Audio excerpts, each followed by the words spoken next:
RBI ने शुक्रवार को 2000 के नोट को सर्कुलेशन से बाहर करने का ऐलान किया। इस ऐलान के बाद 2016 की नोटबंदी की यादें तो ताजा होना कॉमन है, बट इसके बाद मोदी जी प्रधानमंत्री ने कई सारी राहतें दी हैं। ये जो नोटबंदी है 2000 का नोटबंद और 2016 की नोटबंदी में काफी ज्यादा डिफरेंस है। इस बार आपको काफी ज्यादा राहतें मिलने वाली हैं। अभी आप बोलोगे विकास जी आप कैसी बातें करने लगे, आप तो गवर्नमेंट के फेवर में बात कर रहे हो। ऐसा कुछ नहीं है, हम इक्वालिटी को देखेंगे, ना तो हम गवर्नमेंट के फेवर में बात कर रहे हैं ना अगेंस्ट में बात कर रहे हैं। तो जो भी चीज है फायदे के लिए क्या होगा, नुकसान के लिए क्या है, इस वीडियो में सारा कैलकुलेट करेंगे। इस बार लोगों को घबराने की जरूरत नहीं है, क्योंकि 2000 के नोट मार्केट में चलते रहेंगे और आरबीआई ने बताया कि 30 सितंबर तक आप 2000 के नोट बैंक में जाके एक्सचेंज कर सकते हैं। आम लोगों की प्रतिक्रिया 2000 के नोट को वापस लेने के लिए मिक्स टाइप की है। कुछ लोगों ने इस फैसले का स्वागत किया है तो कुछ लोगों ने इस फैसले की आलोचना की है। कुछ लोगों का मानना है कि इससे टेरर फंडिंग भ्रष्टाचार पे लगाम लगेगा, तो कुछ लोगों का मानना है कि इससे आम पब्लिक को बहुत ज्यादा असुविधा होने वाली है। तो देखते हैं इस वीडियो में क्या सही है क्या गलत है। बट अगर आप चैनल पर नए हैं तो प्लीज चैनल को सब्सक्राइब कीजिए और इस वीडियो को लाइक कीजिए, क्योंकि आपके इस लाइक से हमें मिलता है मोटिवेशन। अब बात आती है कि एक आम आदमी पर 2000 के कितने नोट आने वाले हैं। 2017 के बाद आरबीआई ने 2000 नोट की प्रिंटिंग बंद कर दी थी। अब इट मींस मैक्सिमम एक आम आदमी पर कितने नोट होंगे, ज्यादा से ज्यादा 10,000, 20,000, 50,000, 1,00,000 रुपए। तो इसके लिए गवर्नमेंट ने या आरबीआई ने एक अरेंजमेंट किया है कि हर बैंक में एक स्पेशल विंडो है जहां पर जाकर आप आसानी से 2000 के नोट को एक्सचेंज कर सकते हैं बिना किसी भी दिक्कत के। एक अनुमान के हिसाब से सर्कुलेशन में 3.62 लाख करोड़ के 2000 के नोट है। It means average 4 lakh crore के नोट। अब देखना यह है कि इसमें से कितने नोट वापस आ पाते हैं इस प्रोसेस के बाद।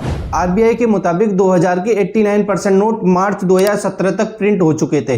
अब सरकार का मानना है कि इन नोट को 4 से 5 साल का अस्तित्व हो चुका है, तो ये भी एक बड़ी वजह गवर्नमेंट बता रही है इनको बैन करने के लिए। अगर फिलहाल कुछ सालों की न्यूज पर नजर मारें तो 2000 का नोट काले धन रखने में भी अहम योगदान देता है। आपने देखा होगा जहां भी काला धन पकड़ा जाता है, ब्लैक मनी पकड़ा जाता है, उसमें ढेर सारे 2000 के नोटों की गड्डियां होती हैं जिसमें कई सारे नेता, राजनेता, स्टार देन बड़े बड़े बिजनेसमैन होते हैं। अब सरकार का इससे यह भी मानना है कि एक आम आदमी पर ज्यादा 2000 के नोट है नहीं है, अगर उस पे है तो वो डायरेक्टली बैंक में जाके चेंज कर सकता है। अगर कोई भी पर्सन ज्यादा मात्रा में बैंक में जाकर 2000 के नोटों को चेंज कर रहा है तो उस पर ईडी और सीबीआई की निगरानी रहेगी और एट द एंड क्या होने वाला है, उस पर छापा पड़ेंगे। तो इट मींस ब्लैक मनी बहुत सारा बाहर आएगा और ये डायरेक्ट और इनडायरेक्ट हमारी इंडिया की इकोनॉमी में फायदा ही करने वाला है। 2016 में जब नोटबंदी में 500 और 1000 रुपए के नोट बंद किए थे तो इसे आतंकवादी की फंडिंग पर भी एक बड़ा ब्रेक लगा था और एक मनी लॉन्ड्रिंग पर भी ब्रेक लगा था। अब धीरे धीरे इस काम में 2000 के नोट यूज होने लगे, तो सरकार के इस कदम के बाद हो सकता है कि आतंकवाद पर एक बड़ा अंकुश लगेगा और मनी लॉन्ड्रिंग पर भी एक बहुत बड़ा अंकुश लगने वाला है। तो ये आतंकवाद को रोकेगा, टेरर फंडिंग को भी रोकने वाला है। 2000 के नकली नोटों की बाजार में छपाई तेजी से होने लगी थी। ऐसा इसीलिए कि 2000 के नोटों को आसानी से बाजार में चलाया जा सकता है, सप्लाई भी इजीली अवेलेबल होती है। अब चूंकि 2000 के नोट पर बैन लग चुका है तो इससे जो नकली नोट हैं वो भी मार्केट से साफ हो जाएंगे और आने वाले टाइम में नकली नोट छापने पर भी अंकुश लगेगा। नोटबंदी के बाद डिजिटल इंफ्रास्ट्रक्चर इंडिया में काफी हद से बढ़ा, जो कि एक डिजिटल रिवॉल्यूशन लेके आया था। इसके बाद लोगों ने डिजिटल पेमेंट्स को यूज करना स्टार्ट किया। यूपीआई पेमेंट्स हो गए, डिजिटल वॉलेट्स हो गए और भी बहुत सारे पेमेंट्स को यूज करना स्टार्ट किया, जिसकी वजह से लोगों के बीच ट्रांसपेरेंसी आई और ज्यादातर पैसा लिक्विडिटी मार्केट में आई और आसानी से लोग कोई भी चीज को इजीली बाय कर सकते हैं और हर एक पर्सन बैंकिंग से जुड़ा, डिजिटलाइजेशन से जुड़ा। और आज आप देखते हैं कि हमारा इंडिया यूपीआई के साथ कहां पर खड़ा है। यूपीआई जैसी टेक्नोलॉजी को आज अमेरिका भी डिमांड करता है। अब सोचो कि अमेरिका दुनिया की इतनी सबसे बड़ी पावर, वो तक ही बोलता है कि हमें यूपीआई इंडिया की टेक्नोलॉजी चाहिए। तो इट मींस डिजिटलाइजेशन एक बहुत बड़ा पावरफुल वेपन है इंडिया के लिए। डिमोनेटाइजेशन करने के बाद टैक्स कलेक्शन में एक बहुत बड़ा स्पाइक आया, क्योंकि काला धन बंद हो गया, लोग ज्यादातर डिजिटल ट्रांजैक्शन करने लगे और हर ट्रांजैक्शन पे टैक्स तो जाएगा, तो जिसकी वजह से टैक्स में सुधार आया और वो सारा टैक्स का पैसा भारत के गतिविधि में लगेगा, भारत के विकास में लगेगा और एंटायर लास्ट में क्या होगा, जो इंडिया है वो थोड़ा डेवलप होना स्टार्ट हो जाएगा। तो इसीलिए इसकी वजह से टैक्स बढ़ा, जीएसटी कलेक्शन बढ़ा।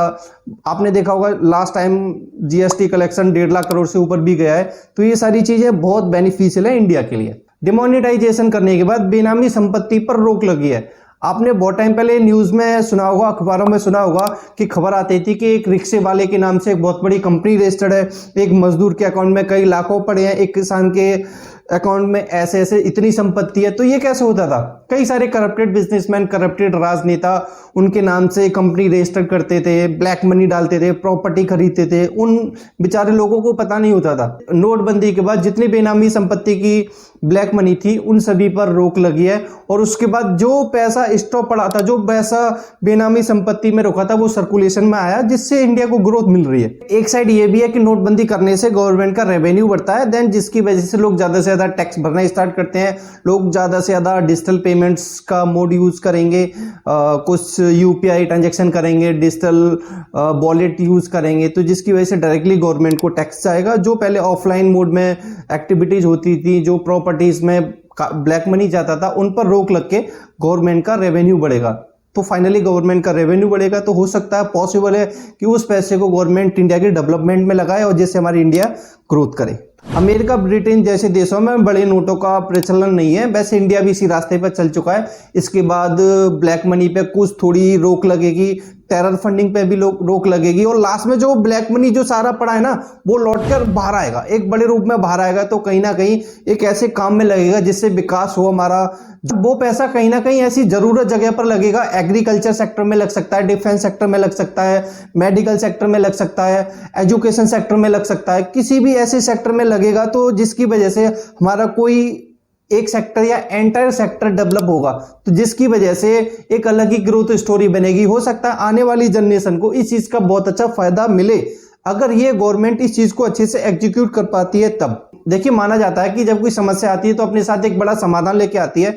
नोटबंदी के समय बहुत बड़ी समस्या आई थी, तो एक अपने साथ समाधान लेके आई, एक फाइनेंशियली अवेयरनेस। इसके बाद लोग फाइनेंशियली अवेयर हुए थे, लोगों ने डिजिटल मोड को यूज करना स्टार्ट किया, डिजिटल ट्रांजैक्शन स्टार्ट किया, लोगों को डिजिटलाइजेशन की अवेयरनेस बढ़ी, फाइनेंशियली लिटरेसी थोड़ी सी बढ़ी। तो एक बहुत बड़ा अचीवमेंट, एक बहुत बड़ा रिजल्ट इंडिया को मिला, जिससे लोग अवेयर हो गए अपनी फाइनेंस एजुकेशन को लेके। तो ये बहुत अच्छा हुआ इंडिया में, जो होना बहुत ज़्यादा ज़रूरी था। वैसे इन सारी चीज़ों पर आपके क्या विचार है, आप चैट बॉक्स में जाके ज़रूर बताएं।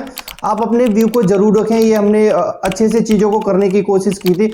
अगर कोई भी पॉइंट छूट जाता तो चैट बॉक्स में डिस्कस करें, मैं आपको उसका रिप्लाई ज़रूर करूंगा। अगर आप चैनल पर नए हैं तो प्लीज़ चैनल को सब्सक्राइब करें और वीडियो को लाइक करें। मिलते हैं अगली वीडियो में। जय हिंद।